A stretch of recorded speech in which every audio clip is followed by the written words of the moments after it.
Hello friends, तो आज की वीडियो में प्रश्नावली 11.2 को सॉल्व करेंगे। तो इसमें प्रतिलोम अनुपात के बारे में हम जानेंगे। तो सबसे पहले प्रतिलोम अनुपात यानी कि इनवर्स प्रोपोर्शन देखिए कि क्या होता है कि जब एक राशि में वृद्धि होती है तथा दूसरी राशि में कमी आती है तो वो उसका प्रतिलोम अनुपात कहलाता है। देखिए, आप एग्जाम्पल से समझिए, या फिर इसका जस्ट अपोजिट कि एक राशि में क्या होगी, कमी होगी तो दूसरी राशि बढ़ेगी।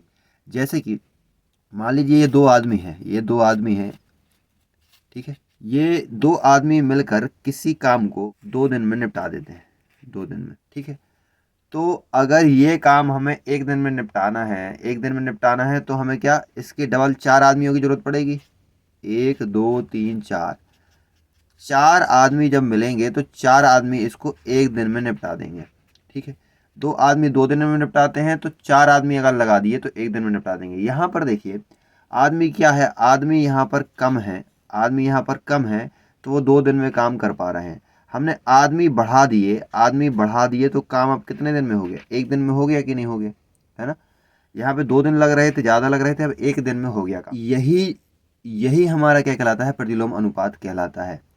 कि जब एक और एग्जांपल समझ लीजिए, जैसे कि एक गाड़ी है, तो इसकी स्पीड को हम कहते हैं चाल, ठीक है। तो इसको यहाँ से यहाँ तक जाना है तो अगर हम इसकी स्पीड बढ़ाएंगे तो ये जल्दी पहुँच जाएगी, ठीक है। स्पीड बढ़ाएंगे तो जल्दी पहुँच जाएगी, यानी कि समय क्या है, समय इसको कम लगेगा, है ना। लेकिन अगर इसकी स्पीड कम होगी तो इसको यहाँ तक पहुँचने में समय ज़्यादा लगेगा। तो यहाँ समझने की कोशिश कीजिएगा। तो जैसे हमने 2 आदमी लगाए थे तो उन्होंने 2 दिन में काम कर दिया था। 2 आदमी लगाए थे तो 2 मैन लगाए तो 2 दिन में उन्होंने काम कर दिया, ठीक है। तो यहाँ पर जब हमने 4 आदमी लगाए तो एक दिन में काम हो गया। जैसे वो हमसे क्वेश्चन पूछ लेंगे कि हमने 4 आदमी लगा दिए तो कितने दिन में काम हो जाएगा, है ना, कितने दिन में काम हो जाएगा। तो 2 और 2 4 होता है और यहाँ पर भी 4 होता है और यहाँ पर एक्स है। 4 का 4 में भाग चला जाएगा, 4 का 4 में भाग चला जाएगा तो एक्स बराबर हमारे पास कितना आ जाएगा, 1 आ जाएगा, यानी कि एक दिन में काम हो जाएगा। तो जब हम गुणा करते हैं तो हमें प्रतिलोम अनुपात प्राप्त होता है। जैसे कि यहाँ पर हम देखें कि एक्स व्युत्क्रमानुपात 1/y होगा, अगर 1/y होगा तब जाके ये बन जाएगा एक्स बराबर 1/y। ये y जो है एक्स के गुणा में चला जाएगा तो ये बन जाएगा एक्स इंटू वाई बराबर 1, ठीक है। और इसके गुणा में जो हमें चीज़ पता करनी होगी, के मान लो, वाई मान लो, जेड मान लो, यानी कि जो हमें आंसर चाहिए होगा वो हमें इसके बगल में मिल जाएगा। तो पूरी प्रश्नावली इसी तरीके से गुणा में सॉल्व होनी है, ठीक है। चलिए, तो हम सवालों को देखते हैं। तो यहाँ पर हमारा पहला सवाल कहता है कि निम्नलिखित में से कौन प्रतिलोम अनुपात में है, कौन उल्टे अनुपात में है, चेक करके बताइए। किसी कार्य पर लगे व्यक्तियों की संख्या और उस कार्य को पूरा करने में लगा समय। किसी कार्य पर अभी हमने एग्जाम्पल देखा था कि अगर हम 4 व्यक्ति लगा दे रहे हैं, अगर हम 2 व्यक्ति लगा रहे हैं तो हमारा काम 2 दिन में हो रहा है, ठीक है। और अगर हम 4 व्यक्ति लगा दे रहे हैं तो काम हमारा एक दिन में हो जा रहा है। यानी कि व्यक्ति बढ़ रहे हैं तो दिन जल्दी काम हो जा रहा है, व्यक्ति कम है तो दिन ज़्यादा लग रहे हैं। यानी कि किसी कार्य पर व्यक्तियों की संख्या और उस कार्य को पूरा करने में लगा समय। तो जो समय है ना, समय ज़्यादा और कम हो रहा है। आदमी बढ़ रहे हैं तो फिर समय कम लग रहा है, और आदमी अगर कम है तो फिर समय ज़्यादा लग रहा है, ठीक है। तो ये क्या हो जाएगा, ये प्रतिलोम समानुपात हो जाएगा, यानी कि उल्टा वाला अनुपात। दूसरा है कि एक समान चाल से किसी यात्रा में लिया गया समय और तय की गई दूरी। देखिए, यहाँ पर हमारा समानुपात होगा, यानी कि सीधा अनुपात होगा। क्यों? क्योंकि जब यात्रा में समय ज़्यादा लिया जाएगा तो दूरी भी ज़्यादा तय की जाएगी। जैसे कि हम 2 घंटे में कहीं जाते हैं तो हमारी उतनी दूरी तय होगी 2 घंटे के हिसाब से। अब हम उसमें 3 घंटा लगाएंगे तो हमारी थोड़ी सा और आगे बढ़ेंगे हम, है ना। तो थोड़ी और दूरी तय हो जाएगी। 4 घंटे लगाएंगे तो थोड़ी सा और आगे बढ़ेंगे, है ना। क्योंकि चाल समान है, स्पीड सेम है, लेकिन समय ज़्यादा लग रहा है तो उसकी दूरी भी बढ़ जाएगी। क्योंकि चाल बराबर होता है दूरी बटे समय। क्या होता है? चाल बराबर दूरी बटे समय। और ये जब समय बढ़ेगा तो दूरी भी बढ़ेगी, ठीक है, क्योंकि ये इसके सीधे अनुपात में है। तो इसको हम बोल देंगे कि ये समानुपात में है। खेती की गई भूमि का क्षेत्रफल और काटी गई फसल। खेती की गई भूमि का क्षेत्रफल और काटी गई फसल। देखिए, ये मान लीजिए हमारा खेत है, ये हमारा खेत है, ठीक है। और एक और हमारे पास बड़ा खेत है, ठीक है, बड़ा खेत है। तो छोटे खेत में कम फसल उगेगी और बड़े खेत में ज़्यादा फसल उग जाएगी, है ना। यहाँ कम ज़्यादा का कोई सवाल ही नहीं है। जितना बड़ा खेत होगा उतनी ज़्यादा फसल होगी, है ना। इस प्रकार से तो बन नहीं रहा है कि बड़ा खेत है तो कम फसल हो, बड़ा खेत है तो ज़्यादा फसल हो रही है, छोटा खेत है तो छोटी फसल हो रही है, कम फसल हो रही है। तो ये क्या हो जाएगा, ये भी सीधे अनुपात में हो जाएगा। क्यों? क्योंकि सीधा सीधा है, ज़्यादा खेत तो ज़्यादा फसल, कम खेत तो कम फसल। ठीक है।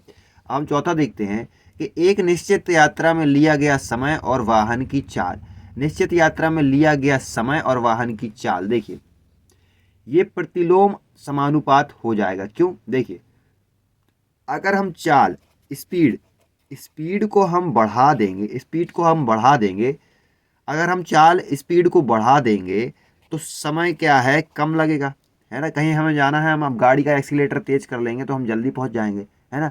अब लेकिन अगर हम धीरे धीरे चलाएंगे तो 2 घंटे लेट पहुंचेंगे, है ना। कहीं हम जा रहे हैं रिश्तेदारी में और धीरे धीरे चलाएंगे, यानी कि स्पीड हमारी क्या होगी, स्लो होगी, तो हमें समय भी क्या है, ज़्यादा लग जाएगा, है ना। तो ये क्या हो जाएगा, ये इसके प्रतिलोम अनुपात हो जाएगा। क्योंकि एक चीज़ बढ़े और दूसरी कम हो तो क्या होता है, प्रतिलोम अनुपात होता है। अब लास्ट देखते हैं हम क्या पूछ रहा है, किसी देश की जनसंख्या और प्रति व्यक्ति भूमि का क्षेत्रफल। देखिए देश है, मान लो हमारा इंडिया है, ठीक है, ये है हमारा इंडिया है, समझ लो, ठीक है, हमने इंडिया बनाया। तो इंडिया में क्या है कि इंडिया में अगर हम रह रहे हैं तो ये अलग अलग राज्य हैं और उसमें लोग रह रहे हैं, ठीक है, जनसंख्या है, ठीक है। तो वो क्वेश्चन कह रहा है कि देश की जनसंख्या और प्रति व्यक्ति भूमि का क्षेत्रफल। हर एक व्यक्ति को, मान लो हर एक व्यक्ति को इतना इतना खेत मिला हुआ है, एक एक व्यक्ति को, ठीक है। मान लीजिए 4 व्यक्तियों को इतना इतना खेत मिला हुआ है, टोटल 4 व्यक्ति हो गए, ठीक है। अब लेकिन 8 व्यक्ति हो जाएंगे तो इसमें से खेत बट जाएगा, है ना। अभी सबको एक एक मिला हुआ था, अब क्या है, 2 लोगों में, मतलब कि 2 लोगों में बढ़ जाएगा एक खेत, 2 4 6 8, है ना। तो 2 लोगों में एक खेत मिलेगा, फिर सबको अलग अलग मिला हुआ था, अब 2 लोग इसमें काम करेंगे, तो लोग बढ़ जाएंगे तो खेत कम हो जाएंगे, तो इसलिए उसमें उन्होंने बनाया है कि किसी देश की जनसंख्या बढ़ती है तो प्रत्येक व्यक्ति की भूमि का क्षेत्रफल कम हो जाएगा, क्योंकि अब वो ज़्यादा लोग बढ़ गए हैं। तो इसमें क्या होगा, इसमें भी प्रतिलोम अनुपात हो जाएगा, लोग बढ़ रहे हैं, खेत कम हो रहा है, ठीक है। यहाँ पर दूसरा क्वेश्चन है कि एक टेलीविजन गेम शो में 1 लाख की पुरस्कार राशि विजेताओं में समान रूप से वितरित की जानी है, बांटी जानी है।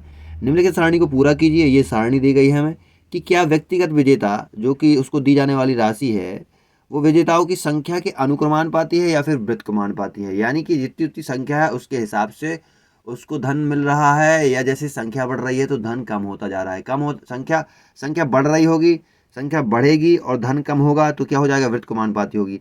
संख्या बढ़ रही है और धन भी बढ़ रहा है तो अनुक्रमानुपाती। तो इसको हमें यही चेक कर कर उनको बताना है।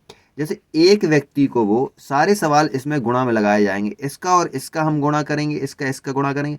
उसमें क्या होता था, अनुक्रमानुपाती में इसका और इसका भाग होता था, उसके बराबर में ये दोनों संख्या रखते थे।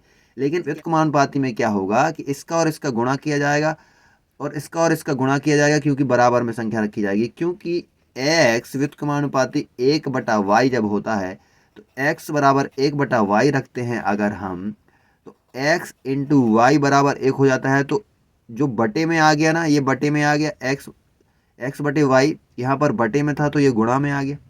और इसके बाद हमें यहाँ की कोई भी वैल्यू, मान लीजिए जेड है, अचर राशि कोई भी है, तो वो हमें प्राप्त हो जाएगी, है ना। तो इसी प्रकार से ये सारे गुणा में लगेंगे। क्यों? एक व्यक्ति को 1 लाख रुपए दिए जा रहे हैं, ठीक है, 1 लाख रुपए दिए जा रहे हैं और 2 व्यक्ति को 50,000 दिए जा रहे हैं। व्यक्ति बढ़े तो रुपए भी कम हो गए। तो हम डायरेक्ट अगर देखना चाहें तो हम देख सकते हैं कि यहाँ पर 2 व्यक्ति हो गए और मान लो हमें नहीं पता है कि कितने रुपए होंगे। मान लीजिए ये 50,000 हमें अभी नहीं पता है, ठीक है, तो हमें निकालना है। तो देखिए जब हम इसका त्रियक गुणा करेंगे तो ये जो 2 है ये उठकर इसके बटे में आ जाएगा x बराबर, जब 2 से भाग देंगे तो 2 पंचे 10 हो जाएगा और 1 2 3 4 0, 1 2 3 4 0, तो ये 50,000 आ गया ना हमारे पास, 50,000। तो दूसरा व्यक्ति आ गया तो उसको कितने मिले, 50,000 रुपये मिले। इसी प्रकार से सारे सवाल यहाँ पर हम लगाएंगे। जैसे यहाँ पर एक व्यक्ति से तुलना करेंगे, एक व्यक्ति को 1 लाख रुपए मिल रहे हैं, 1 2 3, ठीक है, ये 2 0 है, कॉमा यहाँ लगता है। एक व्यक्ति को 1 लाख रुपए मिल रहा है, तो अब यहाँ पर 4 व्यक्ति आ गए हैं तो यहाँ पर बराबर रखेंगे। यहाँ पर 4 व्यक्ति आ गए हैं तो उनको कितने रुपए मिलेंगे, सीधी सी बात है। तो हमें क्या करना है, इस 1,00,000 में 4 का भाग दे देना है। तो 25 चौको 100 हो जाता है, यानी कि हमारे पास आ गया 25,000। तो हम यहाँ पर भर सकते हैं कि यहाँ पर उसको 25,000 रुपीज़ क्या हो जाएगा, मिल जाए। ये वाला लगाते हैं हम, ये वाला, ठीक है। तो यहाँ पर उसको कितने मिलेंगे, तो देखिए जब एक व्यक्ति को 1,00,000 रुपए मिल रहे हैं, हमेशा हम इसी से लगाते जाएंगे, 1 2 3। एक व्यक्ति को 1,00,000 रुपए मिल रहे हैं, तो अब 5 व्यक्ति आ गए हैं, 5 व्यक्ति आ गए हैं तो उनको कितने मिलेंगे, 5 से इसमें भाग होना है, ठीक है। तो यहाँ पर 1 इंटू 1 2 3, 1,00,000 भागे 5 बराबर x, 5 से भाग हो जाएगा तो यहाँ पर हो जाएगा 20 पंचे 100। अब कितना मिलेगा उसको, 20,000 रुपये मिलेगा। तो हम यहाँ पर भर देंगे 20,000 रुपये, या फिर 20K लिख सकते हैं हम। 8 के लिए हम आसानी से लगा देंगे, देखिए कि एक व्यक्ति पर 1,00,000, 1 2 3, तो 8 व्यक्ति पर कितने रुपए होंगे, ठीक है, सिंपल सी बात है। अच्छा, सामने सामने काटा जा सकता है, ठीक है। 8 का हमें भाग देना है, या फिर 2 से भी इसको काट सकते हैं, आप लोगों को अगर कठिन लगे। 1 गुणे 1 2, 1 2 3 0, 1,00,000 बन गया, भागे 8 बराबर x। तो 2 चौको 8 और 2 पंचे 10, यहाँ पर 50 आ जाएगा, और 2 दूनी 4 और 25 दूनी 50 आ जाएगा। तो यहाँ पर जब 25,000 बचा हमारे पास, और यहाँ पर बटे में 2 है, तो अभी हम इसको 2 से और सॉल्व कर सकते हैं। तो यहाँ पर होता है, यहाँ पर 2 1 कम 2, और 2 दूनी 4, एक बचेगा, 2 पंचे 10 और डबल 0 है ना। तो यहाँ पर कितना हो जाएगा हमारे पास, 12,500 रुपये। यानी कि 8 व्यक्ति हो जाएंगे तो कितना मिलेगा, 12,500 रुपये मिलेगा। तो यहाँ पर हम लिख सकते हैं 8 व्यक्तियों की जगह पर कि 12,500 मिलेगा। अब यहाँ पर 10 व्यक्ति हो जाते हैं, तो हम जानते हैं कि एक व्यक्ति पर हमें कितना मिल रहा है, 1,00,000। एक व्यक्ति पर 1,00,000, तो 10 व्यक्तियों पर कितना मिलेगा, 10 व्यक्ति बढ़ जाएंगे तो बहुत ही कम हो जाएगा। जैसे लोग बढ़ते जा रहे हैं तो पैसे कम होते जा रहे हैं। देखिए व्युत्क्रमानुपाती हुआ ना, तो जब भी व्युत्क्रमानुपाती वाले सवाल होंगे तो इसी प्रकार से वो गुणा में लगाया जाएगा। एक चीज़ बढ़ रही है दूसरी कम हो रही है, तो वो हमेशा इस प्रकार से गुणा में रखे जाएंगे। ऊपर और नीचे का गुणा में रखा जाएगा, बराबर करके दूसरी वाली संख्या को गुणा में रखा जाएगा, ठीक है। अगर अनुक्रमानुपाती होता है कि एक चीज़ बढ़ रही है और दूसरी चीज़ उसी अनुपात में बढ़ रही है, तब जाके क्या होता है, इनका और इनका भाग होता है और बराबर में रखा जाता है, जैसे कि प्रश्नावली 11.1 में अपन ने देखा था, ठीक है। तो इसी प्रकार अब क्या है, अब इसमें 10 आ गया तो हम डायरेक्ट भी काट सकते हैं, 10 यानी कि 1 0 काट सकते हैं हम। तो यहाँ पर आ जाएगा हमारे पास 1 2 3, 10,000 रुपये। अगर 10 व्यक्ति हो जाएंगे तो 10,000 मिलेंगे। अब यहाँ पर देखिए 20 व्यक्ति हो जाएंगे तो 20 के लिए भी आप लगा सकते हैं, कैसे कि एक को 1,00,000 मिल रहा है, 1 2 3, ठीक है, एक को 1,00,000 मिल रहा है, यहाँ पर बराबर लगेगा, बराबर में गुणा करके बराबर में लगेगा, इसके गुणा में ये ले लिया, और 20 के गुणा में हमें पता नहीं है कि 20 व्यक्ति आ जाएंगे तो अब कितना मिलेगा। तो इस प्रकार से हम रख लेंगे कि 20 व्यक्ति आ जाएंगे तो अब कितना मिलेगा। इससे 1 0 से 1 0 कट जाएगा, और 2 पंचे 10 हो जाएगा, बच्चे 1 2 3 0, 1 2 3 0 हम रख देंगे। तो हमें कितना मिलेगा, जब 20 व्यक्ति आ जाएंगे तो 5,000 क्या मिलेगा, हमें रुपए मिलेंगे। तो ये पूरा सवाल किस में है, व्युत्क्रमानुपात में है, और यही सब इसके आंसर हो जाएंगे। यहाँ पर हमारा तीसरा सवाल है कि रहमान तीलियों या डंडियों का प्रयोग करते हुए एक पहिया बना रहा है। वह समान तीलियां इस प्रकार लगाना चाहता है कि किन्हीं भी क्रमागत तीलियों के युग्मों के बीच के कोण जो हैं वो क्या हैं, बराबर। आप देखिए यहाँ पर जो यहाँ पर 1 2 3 4 तीलियां लगी हुई हैं, तो ये लगभग 90-90 का कोण बना रहा है 90 डिग्री का एंगल, ठीक है।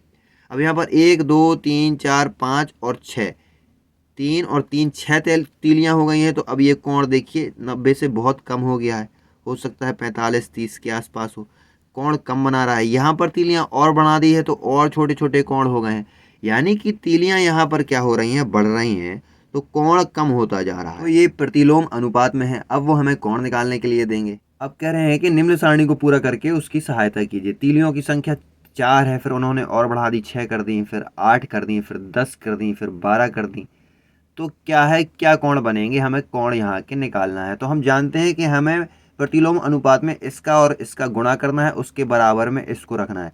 तो देखिए मान लीजिए जैसे हम पहला वाला निकालते हैं, तो हम करते हैं 4, और 4 के गुणे में रखते हैं 90 डिग्री रखते हैं, बराबर यहाँ पर हमें दी गई हैं कितनी तीलियाँ, 6 तीलियाँ दे दी गई हैं। कितनी तीलियाँ दे दी गई हैं, 6 तीलियाँ दे दी गई हैं। तो हमें नहीं पता है कि कितने डिग्री का कोण बनेगा।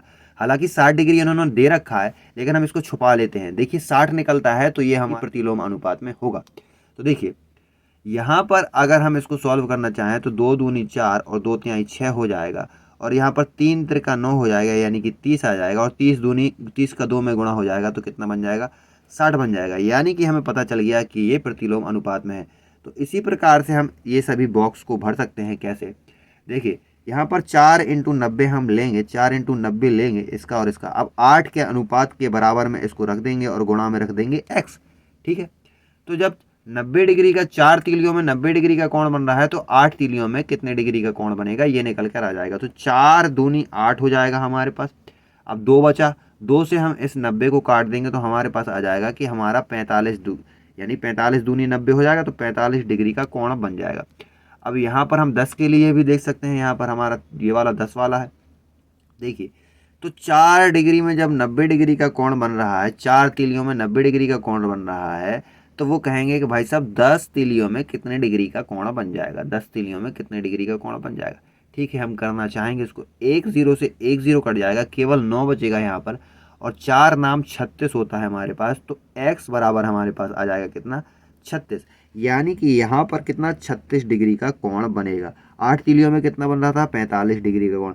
अब 12 तीलियों में हमें निकालना है, तो हम 12 तीलियों में भी आसानी से निकाल सकते हैं। क्या प्रॉब्लम है, निकाल सकते हैं कि नहीं।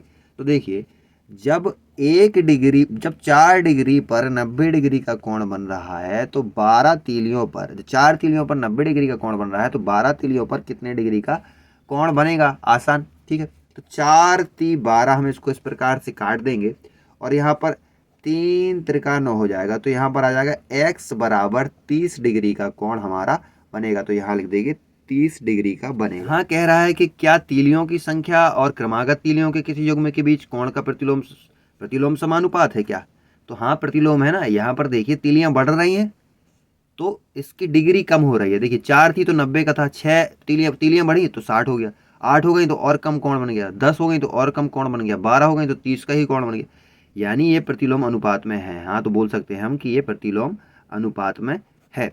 अब यहाँ कह रहे हैं कि 15 तीलियों वाले एक पहिए के क्रमागत तीलियों के किसी युग्म के कोण परिकलित कीजिए।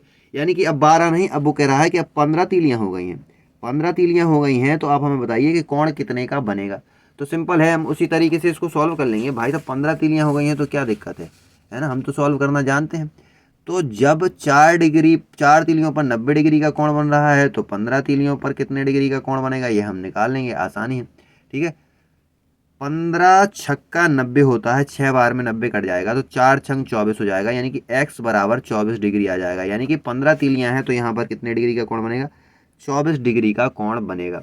ठीक है, यदि क्रमागत तीलियों के प्रत्येक युग्म के बीच का कोण 40 डिग्री है, तो आवश्यक तीलियों की संख्या कितनी होगी। अब वो यहाँ पर उसने दे दिया कोण दे दिया उसने 40 डिग्री का कोण दे दिया, और पूछ रहा है कि बताइए कि 40 डिग्री का अगर कोण हो जाए तो अब वहाँ पर तीलियां कितनी चाहिए हमें। कि जब 4 डिग्री पर 4 तीलियों पर 90 का कोण बनता है, 4 तीलियों पर 90 का कोण बनता है, तो कितनी तीलियां हम यूज़ करें कि हमारा 40 डिग्री का कोण बन जाए।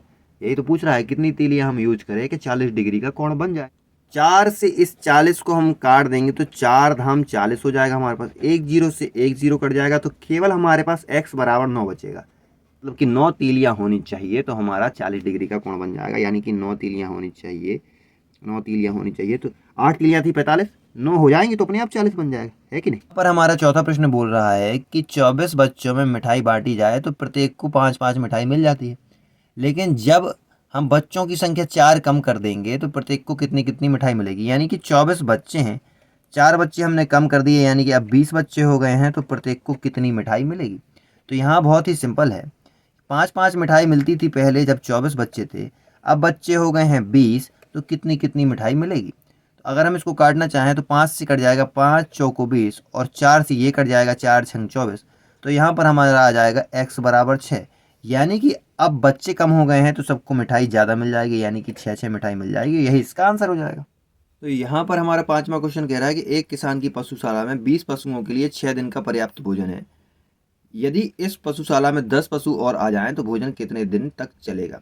वो कह रहे हैं कि 20 पशुओं के लिए, 20 पशु हैं, 20 पशु जब खाएंगे तो खाना उसका 6 दिन तक चल जाएगा। ठीक है, यदि पशुशाला में 10 पशु और आ जाएं, 20 पशु हैं, ठीक है, तो 20 प्लस 10 अगर हम कर दें तो अब टोटल पशु कितने हो जाएंगे, 30। वो कह रहे हैं कि 10 और आ जाएं, तो 30 पशु हो गए मान लीजिए। तो वो कह रहे हैं कि अब कितने दिन तक खाना चलेगा। देखिए प्रतिलोम अनुपात में है, इसलिए क्योंकि जब 20 थे तो 6 दिन तक खाना, अब 30 हो गए तो कुछ कम दिन तक खाना चलेगा। तो हम देखेंगे कि 20 पशु तो खा पाते हैं 6 दिन तक, लेकिन अब 30 पशु हो गए हैं तो कितने दिन तक खाना चल जाएगा, तो हम x मान लेंगे। 30 पशु हो गए हैं तो कितने दिन तक खाना चल जाएगा, दिनों की संख्या के लिए हमने x मान लिया है। अब हम साथ सीधे सामने सामने काट सकते हैं, 6 पंचे 30 और 5 चौको 20, 4 आ गया, यानी x बराबर 4 आ गया हमारे पास। और यही हमारा आंसर हो जाएगा कि अब जो भोजन है वो कितने दिन तक चल जाएगा, 4 दिन तक चलेगा। इसलिए क्योंकि पशुओं की संख्या बढ़ गई है, पहले पशु कम थे तो ज़्यादा दिन तक खाना चल गया, लेकिन अब पशु ज़्यादा है तो कम दिनों तक खाना चलेगा। आंसर है 4। पर छठवां क्वेश्चन है कि एक ठेकेदार यह आकलन करता है कि जसविंदर के घर में पुनः तार लगाने का कार्य 3 व्यक्ति 4 दिन में कर सकते हैं। लोगों की संख्या और दिनों की संख्या, कह रहे हैं कि 3 व्यक्ति 4 दिन में क्या है उसको तार लगाने का काम कर सकते हैं, ठीक है। यदि वह 3 दिन के स्थान पर 4 व्यक्तियों को इस काम पर लगाए, यदि वह 3 व्यक्तियों के स्थान पर 4 व्यक्तियों को इस काम पर लगाता है तो यह कार्य कितने दिन में पूरा हो जाएगा। वो कह रहे हैं कि अगर वो 3 व्यक्तियों के स्थान पर अब 4 व्यक्ति लगा दिए उसने, तो यह काम कितने दिन में पूरा हो जाएगा। तो देखेंगे हम कि 4 दिनों में 3 लोग लगाए तो काम हो गया। अब उन्होंने क्या किया कि कितने दिनों में काम हो जाएगा, अगर हम 4 व्यक्ति लगा दें, 4 व्यक्ति लगा दें तो कितने दिनों में काम हो जाएगा। यहाँ पर हमने 3 व्यक्ति लगाए थे तो 4 दिन में काम हो गया। अब हम 4 व्यक्ति लगा दें तो कितने दिन में काम हो जाएगा। तो सीधा सिंपल है, 4 से 4 कट जाएगा, x बराबर 3 बचेगा। इसका मतलब है कि 3 दिन में काम हो जाएगा, यानी कि अब 3 दिन में तार लग जाएंगे। तो यहाँ पर हमारा 7वां प्रश्न है कि बोतलों के एक बैच को 25 बॉक्सों में रखा जाता है, जबकि प्रत्येक बॉक्स में 12 बोतलें हैं। यदि इस बैच की बोतल को इस प्रकार रखा जाए कि प्रत्येक बॉक्स में 20 बोतलें हों तो कितने बक्से भरे जाएं, यानी कितने बॉक्सों की आवश्यकता पड़ेगी। जब 12 बोतल रखी जा रहे हैं तो 25 बॉक्स बन रहे हैं, यानी कि 25 डिब्बे बन रहे हैं, 12 बोतल रखी जा रही हैं, ठीक है। एक बॉक्स में 12 बोतल रखी जा रही हैं तो 25 डिब्बे बन रहे हैं, ठीक है। तो यहाँ बॉक्स की संख्या, यहाँ बोतल की संख्या। अब वो कह रहे हैं कि ऐसी क्या किया जाए कि 20, हम अगर 20-20 बोतल भर दें तो अब हमें कितने बॉक्स चाहिए पड़ेंगे। देखिए 12 के लिए 25 चाहिए पड़ रहा है, लेकिन एक बॉक्स में जब हम 20 बोतल डाल देंगे, 20 बोतल डाल देंगे तो हमें कुछ कम बक्से चाहिए होंगे, है कि नहीं। तो हम इसको इस प्रकार से लगा सकते हैं कि जब बोतल 12 भर रहे हैं हम 25 बॉक्सों में, इनका गुणा करेंगे, 25 बॉक्सों में 12 बोतल भर रहे हैं, तो जब 20 हमारे पास बोतल भरेंगे तो हमारे पास कितने बॉक्सों की आवश्यकता होगी। 12 बोतलों से 25 बॉक्स भर रहे हैं तो 20 बोतलों से कितने बॉक्स भरेंगे। देखिए अब हम इसको काट सकते हैं, 5 25 और 5 चौको 20, 5 से हम इसको काट सकते हैं, और 4 × 12, 3 बार में कट जाएगा, और 5 × 15 हो जाएगा हमारे पास। x बराबर 15 आ जाएगा। इसका मतलब ये है कि यहाँ पर हमें x की जगह पर 15 रख देना है। 15 बॉटल भरी जाएंगे, ठीक है, 15 बॉक्स भरे जाएंगे। 20 बॉटल का बनेगा तो 15 बॉक्स भरे जाएंगे, और यही फाइनल आंसर हो जाएगा। एक प्रश्न है हमारा 8वां कि एक फैक्ट्री को कुछ वस्तुएं 63 दिन में बनाने के लिए 42 मशीनों की आवश्यकता होती है, उतनी ही वस्तुएं 54 दिन में बनाने के लिए कितने मशीनों की आवश्यकता होगी। देखिए 63 दिनों में 42 मशीनों की आवश्यकता पड़ती है। कोई चीज़ वो बना रहे होंगे, है ना, कुछ वस्तुएं बना रहे होंगे, तो दिनों की संख्या 63 दिन में 42 मशीनों की आवश्यकता पड़ती है। उतनी ही वस्तुएं 54 दिन में बनाना है। अब क्या है, अपन को दिन कम कर दिए उन्होंने, उतनी ही वस्तुएं बनाना है, तो हमें मशीनों की संख्या बढ़ानी होगी कि नहीं। दिन हमारे कम हो गए हैं तो मशीनों की संख्या में बढ़ानी पड़ सकती है। तो अब 54 दिन में कितनी मशीनें लगेंगी जिससे क्या है हमारा काम उतना ही बराबर हो जितने 63 दिनों में 42 मशीनों की होती है। उतनी ही वस्तु बनानी है, 54 दिन में बनानी है, लेकिन अब तो हमें मशीनें बढ़ानी पड़ेगी, ऑब्वियस सी बात है। तो 42 मशीनों में 63 दिनों में काम हो जाता है, तो 54 दिनों में कितनी हमें मशीनों की आवश्यकता पड़ेगी। 9 से हम इसको काट देंगे कि 9 7 63, और 9 2 18, 9 3 27, 9 4 36, 9 9 6 54, 6 बार में कट जाएगा, और 6 7 42 ये कट जाएगा, तो 7 का 7 में गुणा हो जाएगा, तो हमारे पास आ जाएगा 49। तो यानी कि अब 49 मशीनें लगेंगी। देखिए मशीनें हमें बढ़ानी पड़ी ना, 42 थी, अब 49 मशीनें लगानी पड़ेंगी, जिससे उतना ही काम 54 दिनों में हो जाएगा। यहाँ पर हमारा 9वां प्रश्न है कि एक कार एक स्थान तक पहुँचने में 60 किलोमीटर पर आवर की चाल से 2 घंटे में समय लेती है। 80 किलोमीटर पर आवर की चाल से उस कार को कितना समय लगेगा। एक स्थान से उसकी स्पीड कितनी है, उसकी 60 किलोमीटर, 1 घंटे में 60 किलोमीटर चलती है, तो यहाँ पर 2 घंटे का समय लेती है। यहाँ देखिएगा 2 घंटे के समय में वो 60 किलोमीटर पर आवर की स्पीड से चलती है। ठीक है, अब यहाँ पर वो कह रहा है कि 80 किलोमीटर चल जाए। अब कितना, 80 किलोमीटर, यानी कि उसकी स्पीड बढ़ गई है। तो अब कितने घंटों का समय लेगी। देखिए, स्पीड जब बढ़ जाती है तो समय भी कम लगता है। यहाँ पर स्पीड 60 है तो 2 घंटे लग रहे हैं, यहाँ पर स्पीड 80 है तो देखिएगा समय कम हो जाएगा। हम देखते हैं कि 60 किलोमीटर पर आवर से चलती है तो 2 घंटे का समय लग जाता है। 80 किलोमीटर पर आवर की स्पीड से चलेगी तो कितना समय लगेगा। देखिए, अगर हम इसको काटना चाहें तो 0 से 0 काट दिया, 2 चौको 8 और 2 तिहाई 6 हमने काट दिया। इस 2 से ये 4 कट जाएगा, 2 दूनी 4, तो हमारे पास आ जाएगा 3/2।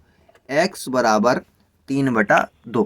ठीक है, तो अब इस 3/2 आवर यानी कि ये घंटे हैं। 3/2 को हम इस प्रकार से अगर सॉल्व करें, यहाँ पर 3 में 2 का भाग जाएगा तो 2 एकम 2 हो जाएगा और 1 बचेगा, यानी कि 1 सही 1/2 घंटे आवर में लिख दिया हमने।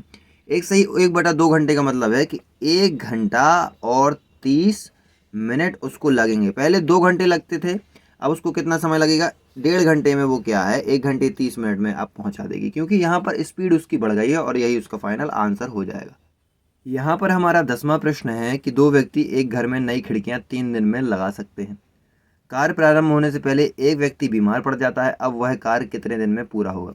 देखिए, वो कह रहे हैं कि 2 व्यक्ति है, 2 व्यक्ति खिड़कियां लगा सकते हैं कितने दिनों में, 3 दिनों में। व्यक्तियों की संख्या लिख ली और हमने दिनों की संख्या लिख ली। ठीक है, अब वो कह रहे हैं कि 2 व्यक्ति थे, उसमें से एक हम घटा देंगे क्योंकि एक बीमार पड़ गया, तो अब केवल कितना व्यक्ति बचा, एक व्यक्ति बचा। तो वो एक व्यक्ति कितने दिनों में अब खिड़कियों को लगा पाएगा, क्वेश्चन यही पूछ रहा है। तो देखिए, 2 व्यक्ति खिड़कियों को 3 दिन में लगा पा रहे थे, लेकिन अब क्या है, एक ही व्यक्ति बचा है क्योंकि एक बीमार हो गया, तो अब वो कितने दिनों में लगा पाएगा, सीधी सी बात है। तो x का 1 में गुणा होगा तो x ही हो जाएगा, और 3 का 2 में गुणा हो जाएगा तो 6 बन जाएगा, यानी कि 6 व्यक्ति। अब वो क्या कर पाएगा, एक व्यक्ति 6 दिनों में लगा पाएगा, एक व्यक्ति 6 दिनों में खिड़कियों को लगा पाएगा, और यही आंसर हो जाएगा। दूसरा देखते हैं। अब वो दूसरा प्रश्न कह रहा है कि एक ही दिन में लगवाने के लिए कितने व्यक्तियों की आवश्यकता पड़ेगी। अब वो कह रहा है कि एक ही दिन में लगवाना है भाई साहब, तो कितने दिनों की आवश्यकता पड़ेगी। पहले 3 दिनों में लगा पाते थे 2 व्यक्ति, अब एक ही दिन में लगाना है तो कितने व्यक्तियों की आवश्यकता पड़ेगी। सिंपल है, 3 दिन में 2 व्यक्ति लगा पाते थे, तो एक ही दिन में लगवाना है तो कितने व्यक्तियों की आवश्यकता पड़ेगी। एक ही दिन में लगवाना है तो 3 और 2 6, 6 व्यक्तियों की आवश्यकता पड़ेगी। यहाँ पर भी वही आंसर आएगा, सिंपल है। तो यहाँ पर हमारा 11वां क्वेश्चन कह रहा है कि किसी स्कूल में 45 मिनट के अवधि के 8 कालांश होते हैं, तो 8 पीरियड लग जाते हैं। उसके कहने का मतलब है कि 45 मिनट के अंतराल में 8 पीरियड लग जाते हैं।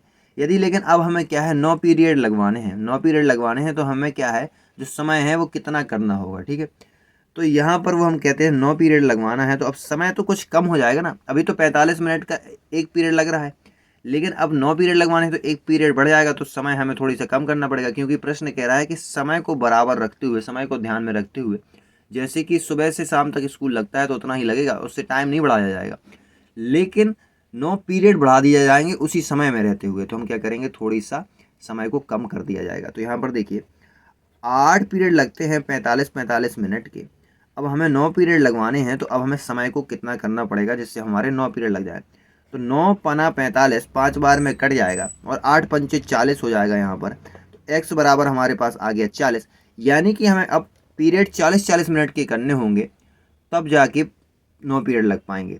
45 मिनट के अगर रखेंगे तो ज़्यादा हो जाएगा, इसलिए पहले 8 लगते थे इसलिए 45 मिनट हो गया, लेकिन अब 9 पीरियड लगते हैं तो 40 मिनट हो गया। यही तो तुम्हारा प्रतिलोम अनुपात है।